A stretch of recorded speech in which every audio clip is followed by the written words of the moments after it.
Hey everyone, and welcome. Today we're tackling a really interesting problem called lexicographical numbers. It sounds a bit fancy, but the idea is actually quite intuitive once you see it.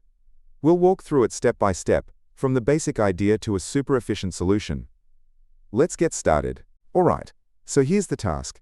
We're given a single integer, let's call it null. Our goal is to generate a list of all the numbers from 1 up to null, but not in the usual order. We need to sort them lexicographically. Think of it like sorting words in a dictionary. The constraints are pretty tight.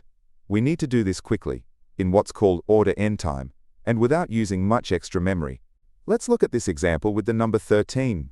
The output might seem weird at first. Why does 10 come before 2? Well, in dictionary order, the word apple comes before banana, because A comes before B. It's the same logic here. We're basically treating the numbers as strings. The number 10 starts with a 1 foot, and the number 2 starts with a 2, so all numbers starting with 1 will come before any number starting with 2. That's why we get 1, then 10, 11, 12, and 13, and then we move on to 2. So what's the most obvious way to solve this? We could just create a list of all the numbers from 1 to n, turn them all into text strings, sort those strings, and then turn them back into numbers, and that would work. But there's a catch. The problem asks for a solution that's faster than that. Standard sorting algorithms are usually n log n in terms of speed, and we need to hit order n, which is much faster for large inputs, so we need a more clever approach. Let's rethink the problem.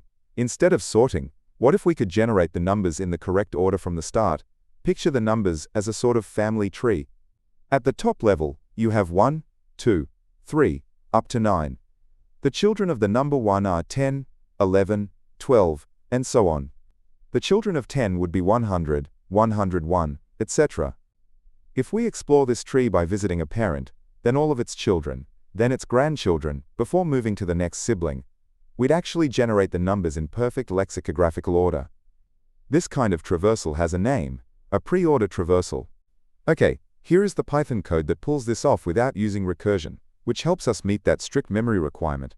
I know it looks a bit dense, but don't worry. The logic is based on just 3 simple rules for finding the next number.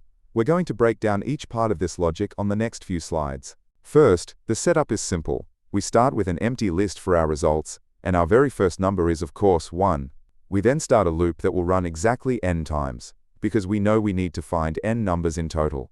In each step of the loop, we add our current number to the results, and then we just need to figure out what the next number in the sequence should be. Here's the first and most important rule. We always try to go deeper into the number tree first. How do we do that? By simply multiplying our current number by 10. So if we're at 1, we check if 1 times 10, which is 10, is still within our limit there. If it is, great, our next number is 10. If we're at 10, we try for 100. This is how we explore down a branch of the tree, like going from 1 to 10 to 100. Now what if we can't go deeper? For example, if we're at 13 and n is also 13, then 130 is too big. So, we move to rule 2.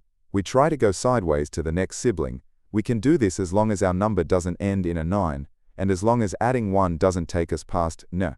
So, if we're at 12, we can't go to 120, so we just add 1 to get to our next number, 13. Simple. This is the trickiest part. What if we can't go deeper, and we can't go sideways? This happens when our number ends in a 9, or when we're at the limit, n. We're at a dead end. We need to backtrack up the tree to find the next branch. We do this by repeatedly removing the last digit of our number, as long as that last digit is a 9. For example, if we're at 199, we keep trimming until we get to 1. Then, we add 1 to that result to find the next sibling. So, from 199, we'd eventually get to 2. This is how we jump from the end of one main branch, like the 1s, to the start of the next, like the 2s. So how does this clever approach stack up? It's incredibly efficient. For time, we visit and generate each number from 1 to n exactly 1 time, so the time complexity is order n. This is fantastic and meets the requirement. And for space, because we're not using recursion, and are just calculating the next number based on the current one, we're only using a tiny constant amount of extra memory. We call this order 1 space. It perfectly nails both constraints. So to recap, the key to this problem was to change our thinking. Instead of sorting a big list, we thought about how to generate the numbers in the correct order from the very beginning. Visualizing the numbers as a tree structure helped us see that the order we wanted was just a pre-ordered traversal. And by cleverly simulating that traversal with a few rules, we built a solution that's both very fast and very memory efficient. And that's a wrap on lexicographical numbers. I hope that explanation made sense and helped you understand the logic behind the solution. If you found this helpful, please hit that like button and consider subscribing for more LeetCode breakdowns. If you have any questions or another way to solve it, drop a comment below. Thanks for watching, and happy coding.